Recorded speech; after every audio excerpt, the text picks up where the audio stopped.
돈의 가치를 모르는 아이에게 부모가 10,000원짜리 지폐 한 장과 100원짜리 사탕 하나를 내밀며 어느 것을 선택하겠느냐 물었을 때 아이는 망설임 없이 사탕을 집을 것입니다. 왜일까요?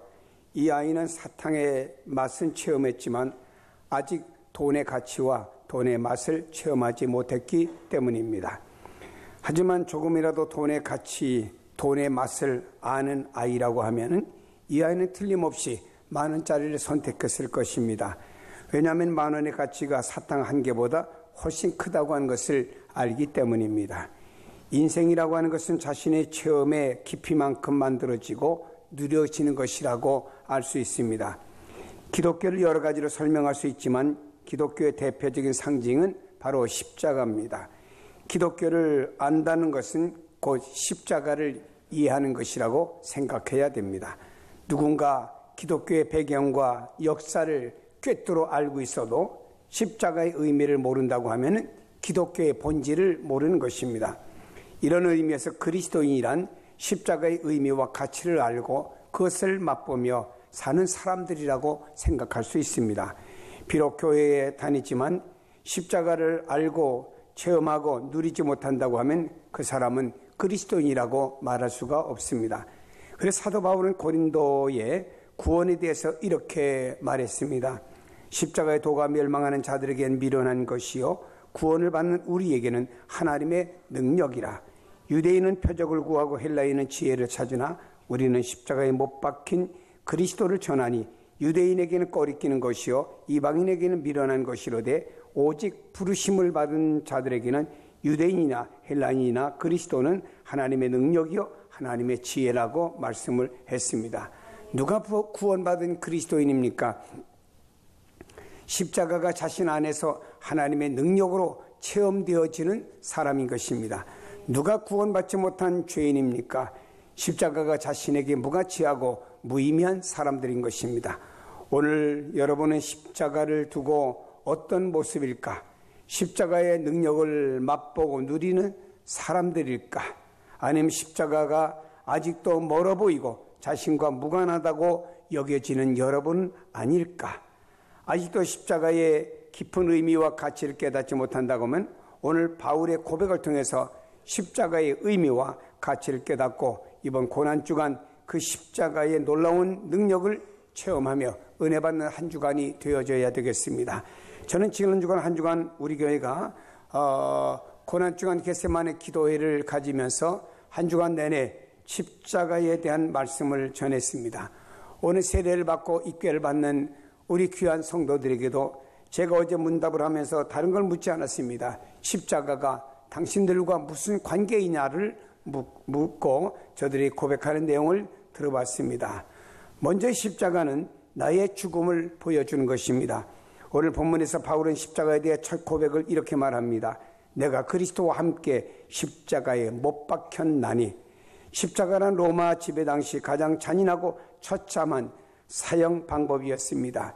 이 방법으로 처형되는 사람들은 식민지로서 로마에 반란을 일으킨 사람들이나 아니면은 극악무도한 반인륜적인 범죄를 저지른 자들에게 제한적으로 사용되었던 사형틀이었습니다. 십자가 형틀은 그것을 지켜보는 것만으로도 사람이 공포와 몸서리를 쳤습니다. 그 기억이 몇 달 동안 두려움과 악몽으로 시달릴 정도로 그렇게 잔인한 죽음이 십자가의 죽음이었습니다. 십자가는 로마 법 아래서 사형수들이 맛볼 수 있는 극도의 고통과 공포라고 봐야 될 것입니다. 그런데 여기에 주님이 달리셨습니다. 성경은 그것을 하나님이 허락하셨다고 요한복음 18장 11절에 아버지께서 주신 잔이라고 말했고 요한복음 19장 11절에 위에서 주신 것이라고 말씀했습니다.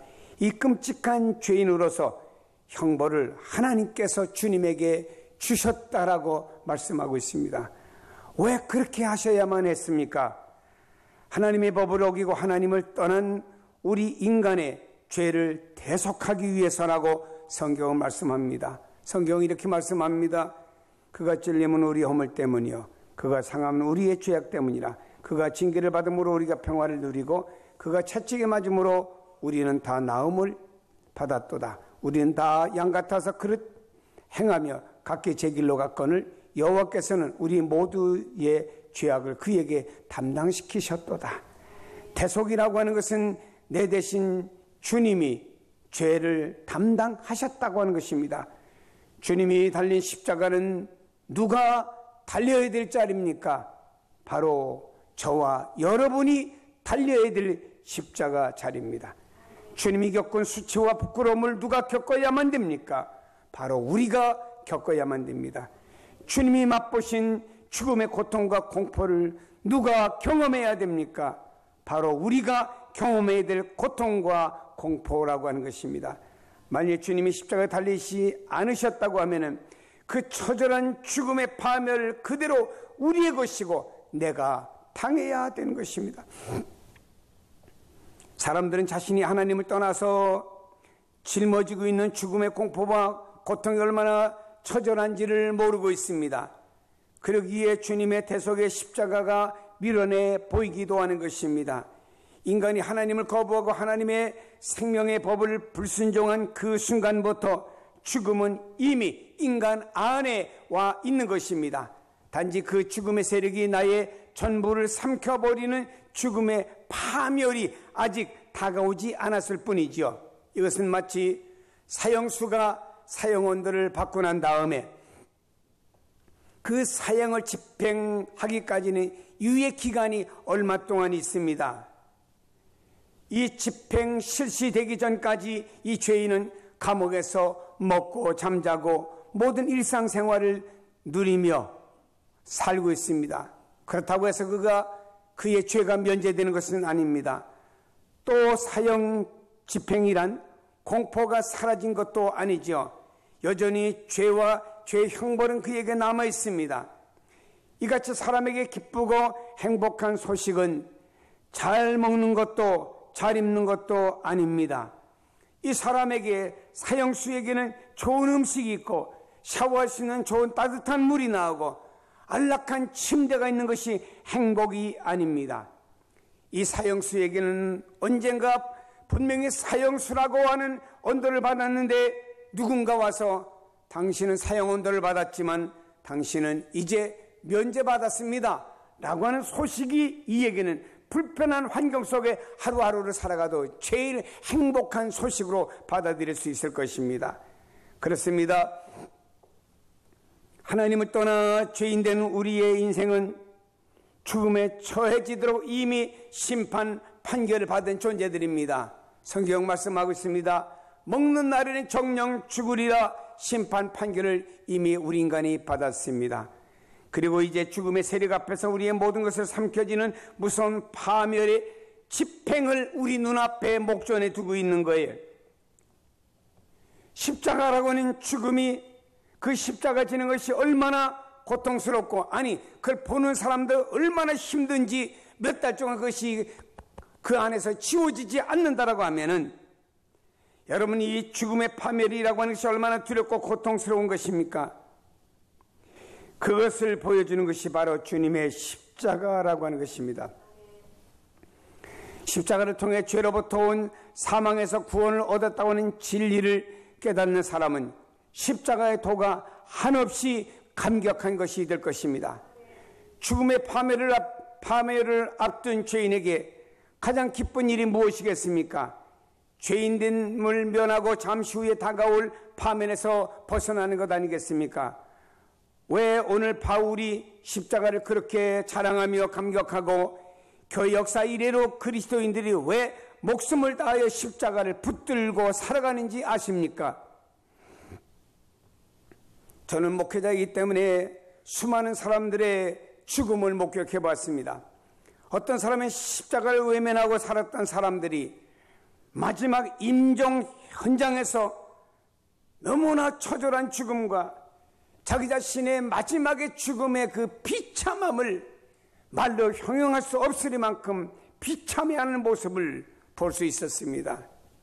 여러분, 러시아의 스탈린이 공산주의 혁명을 하면서 무려 사람을 4,500만 명이나 죽였습니다. 이 스탈린이 죽을 때 마지막 순간을 지켜본 그의 딸이 있었습니다. 스베틀라나 스탈린이죠.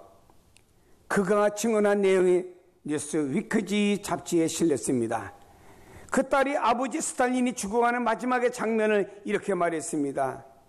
나의 아버지의 마지막 임종의 모습은 너무나 고통스럽고 끔찍한 것이었습니다. 아버지는 마지막 순간이 임하자 갑자기 눈을 크게 부릅뜨고 방 안에 있는 사람을 하나씩 훑어보시는데 그것은 두려움으로 가득 찬 눈빛이었습니다. 정신이 나간 것 같기도 하고 화가 난 것도 같았고 죽음에 대한 공포에 찬 눈초리였습니다. 한참 둘러보시더니 왼손을 허공을 향해 번쩍 들더니 왼손을 휘저으면서 무엇인가 끌어내리는 듯한 행동을 하시면서 발버둥을 치다가 죽으셨습니다. 이것이 우리 아버지의 마지막 순간이었습니다. 라고 그의 딸이, 스탈린의 딸이 고백했습니다.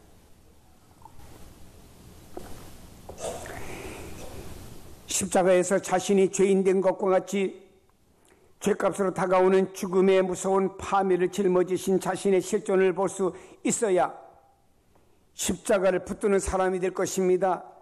그 십자가는 주님의 십자가가 아니고 이 십자가는 내 죄값으로 내가 죽어야 되고 내가 파멸되어져야 되고 내가 내 손이 찢어지고 내 옆구리에 창이 박혀야 되는 내가 짊어져야 되는 십자가라고 하는 것을 사람들이 깨닫게 될 때 이 십자가를 붙들게 되는 거예요.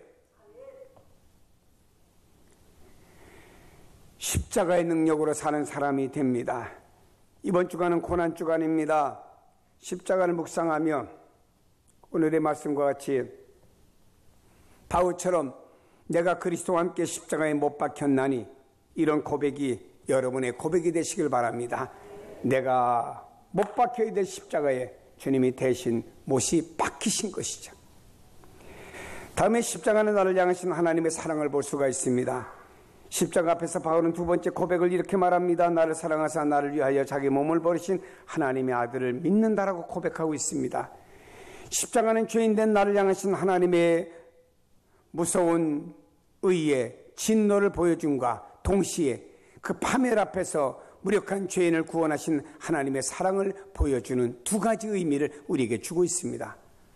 어떤 사람이 구원의 은혜를 누리며 하나님의 자녀로 살아갈 수가 있겠습니까? 십자가 앞에서 자신을 향하신 하나님의 사랑을 깨닫고 체험하는 사람이어야 됩니다. 십자가 앞에서 그 사랑을 보지 못하고 그것이 마치 하나님의 무능인 양 조롱하였던 로마 군병이나 예수님을 십자가에 못 박았도록 배후에서 영향력을 미친 바리새인들, 그리고 한편의 강도 같은 사람은 결코 하나님의 구원을 누릴 수가 없습니다. 살아가면서 보세요. 누가 부모님에게 효도하고 삽니까? 출세한 사람, 성공한 사람, 돈 많은 사람, 공부 많이 한 사람 아닙니다. 부모에게 효도하는 사람은 부모님의 마음을 알고 부모님의 사랑을 깨닫는 사람이에요. 아무리 성공하고 출세하고 돈이 많고 공부를 많이 했다고 해도 부모님의 마음과 사랑을 깨닫지 못하면 불효할 수밖에 없습니다. 제대로 자식 노릇을 못하는 거예요. 출세하고 성공했는데 부모의 사랑을 깨닫지 못하면 다 늙고 병든 부모가 초라해 보입니다. 오히려 짐스러워 보여요. 이런 사람은 자녀 노릇할 수가 없고 사람 노릇도 못합니다. 하지만 부모님의 사랑을 깨달아 사는 사람은 부모님의 초라함을 바라볼 때 나를 오늘 있게 한 사랑이 저 부모님의 초라함이고 저분의 초라함은 나를 성장시키는 원인이 되었다고 하는 사실을 깨닫게 될 때 그 부모님의 은혜를 알고 오히려 감격하는 것 아니겠습니까? 이런 사람이 제대로 된 자식이고 사람 노릇할 수가 있습니다. 오래전에 텔레비에 나와서 모 코미디언이 자신의 지난 날의 과거를 회상하며 간증하는 얘기를 들어봤습니다. 자신의 어머니에 대한 얘기를 했어요. 자신이 중고등학교 시절에 정말 문제아였습니다. 그리고 고등학교 2학년 때 친구들과 패싸움을 해서 학교에서 퇴학을 맞을 위기에 처하게 되었습니다. 이 일로 어머니는 학교에 와서 교장 선생님과 담임 선생님에게 무릎을 꿇고 선처해달라고 싹싹 비는 장면을 아들이 보았습니다. 학교에서는 겨우 퇴학의 위기는 면하게 되었습니다. 학교에서 이런 수모를 당하고 집으로 돌아온 어머니는 평상시와는 너무나 다른 조용한 모습으로 자기 아들을 불렀습니다.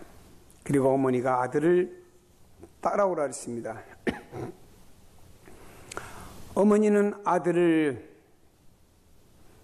이끌고 어느 강가로 오게 되었어요. 어머니는 아들 보고 엄마를 좀 꼭 껴안으라고 말했습니다. 아들은 뭣도 모르고 엄마를 꼭 껴안았습니다. 그리고 엄마는 이 아들의 손을 꽉 잡더니 느닷없이 강물로 아들을 끌고 들어가기 시작했습니다. 아들은 엄마가 얼마나 꽉 잡았는지 도저히 뿌리칠 수가 없어요. 물이 점점 차오릅니다. 무릎과 가슴까지 차오릅니다. 그러더니 어머니가 그 아들에게 이렇게 말합니다. 네가 내 자식으로 태어난 후부터 너는 내 삶의 전부였다. 그런 네가 이렇게 빗나간다고 하면은 나는 삶을 살아가야 될 의미를 잊어버렸다. 그렇다고 하면 내가 엄마 없이 이 땅에서 내가 어떻게 살아가겠냐? 더 망가질 뿐 아니냐? 그렇게 고통스럽게 사느니 같이 죽자. 그리고 엄마가 이 아들을 끌고 저 깊은 물로 계속 들어가서 그만 목까지 차게 되었습니다. 이때 아들은 정신이 번쩍 나고 겁이 덜컥 났습니다. 그래서 엄마를 밀고 다시 엄마를 붙잡고 고이니까 힘을 다해서 엄마를 붙잡고 강가로 엄마를 이끌어 나오게 되었습니다. 엄마도 아들도 물에 젖어 만신창이가 되었죠. 이 아들은 어머니 앞에 무릎을 꿇고 삭삭 빌면서 회개하고 다시는 그런 생활하지 않겠다고 맹세하고 다짐을 하고 집으로 돌아올 수 있었습니다. 그 후에 정신을 차리게 되었고 유혹이 올 때마다 강가에서 그 어머니의 초라한 모습을 생각하면서 이를 악물고 참으면서 오늘에 이르게 되었다고 하는 이야기를 했습니다. 아들은 말했습니다. 그 어머니는 자신을 위해서, 아들을 위해서 당신의 생명까지 포기하려고 했던 그 사랑 덕분에 자신이 오늘에 이르게 되었다고 하는 이야기를 고백했습니다. 만약 그 위에도 그가 변화되지 않았다고 하면 아마도 그는 구제불능의 사람으로 인생이 끝나고 말았을 것이라고 하는 이야기를 했습니다. 이야기를 들으면서 우리는 다시 한번 주님의 십자가에서 하나님의 음성을 들어야 될 것입니다. 네가 죄인으로 죽음의 파멸에 이른다고 하면은 하나님으로서 나의 영광과 나의 명예가, 나의 존귀가 무슨 의미가 있겠느냐? 너의 수치와 고통과 파멸을 짊어지고 내가 대신 내가 죽어 주마라고 하는 이 음성을 들을 수가 있어야 되는 거 아니겠습니까? 이 하나님의 절대적인 사랑이 바로 십자가라고 하는 것입니다. 이 십자가를 통해서 나타나는 엄청난 하나님의 사랑을 외면한다고 하는 그 사람은 더 이상 구원의 은총을 누릴 수가 없을 것입니다. 하나님을 떠난 죄인된 인간의 온전한 인간으로 회복시켜주는 마지막의 노선이 십자가입니다. 십자가 이 엄청난 사랑 앞에서 응답하는 여러분이 되시기를 바랍니다. 십자가를 외면하는 것은 사망뿐이라고 하는 것입니다. 십자가는 어떤 철학이나 논리가 아닙니다. 십자가 앞에서 우리 인간을 향하신 하나님의 사랑, 우리는 하나님의 사랑을 받을 만한 자격도 없는 우리들이었습니다. 우리는 하나님의 사랑을 받을 만한 어떤 조건도 없는 우리들입니다. 그러나 그 엄청난 사랑을 하나님이 우리에게 주셨습니다. 이유와 조건 아무것도 없습니다. 죄인을 향한 모든 이유와 조건을 초월하신, 측량할 수 없고 절대적인 하나님 편에서 일방적으로 부어주신 그 사랑, 그 십자가라고 하는 겁니다. 십자가에 나타난 하나님의 사랑, 이것이 내가 살아가야 될 이유가 되어져야 됩니다. 십자가에 나타난 하나님의 사랑, 이것이 나의 믿음의 전부가 되어져야 되고, 십자가에 나타난 하나님의 사랑이 내 삶의 전환점이 되어져야 된다라고 하는 것입니다. 십자가는 바로 죄인된 나를 향하신 하나님의 증량할 수 없는 절대적인 사랑인 줄로 믿습니다. 이 사랑은 세상에서 버림받고 비참하게 죽어야 될 나를 하나님의 생명으로 채워주는 것입니다. 그래서 바울은 오늘 고백합니다. 이제 내가 육체 가운데 사는 것은 나를 사랑하사 나를 위하여 자기 자신을 버리신 하나님의 아들을 믿는 믿음 안에서 사는 것이라 그랬습니다. 이번 주간 고난주간입니다. 죄인된 나를 향한 주님의 한없는 십자가의 사랑을 깊이 체험하고 누리는 한 주간이 되세요. 십자가는 내가 삶에서 반드시 만나고 확인해야 됩니다. 십자가에서 죄인된 나 자신을 확인받아야 되는 것입니다. 그리고 죄인으로 당해야 할 죽음의 파멸과 공포와 참혹함을 확인해야 됩니다. 그리고 사막에서 나를 구원하신 주님의 사랑 깊이 만나고 깨달아야 됩니다. 주님, 그 십자가의 고통은, 그 찢으심은, 그 상처는, 그 보혈은, 그 고통은 내가 흘려야 되고 내가 마지막에 저주의 죽음을 내가 당해야 됩니다. 그러나 주님이 나를 위해서 대신 당해 주심으로 말미암아 십자가에서 나의 모든 죄악이 청산되었고, 바로 이것은 하나님이 나를 향하신 그 사랑을 붙잡고 한 주간도 승리하시고 그 사랑 속에 오히려 감격의 눈물이 있기를 주님의 이름으로 축복합니다.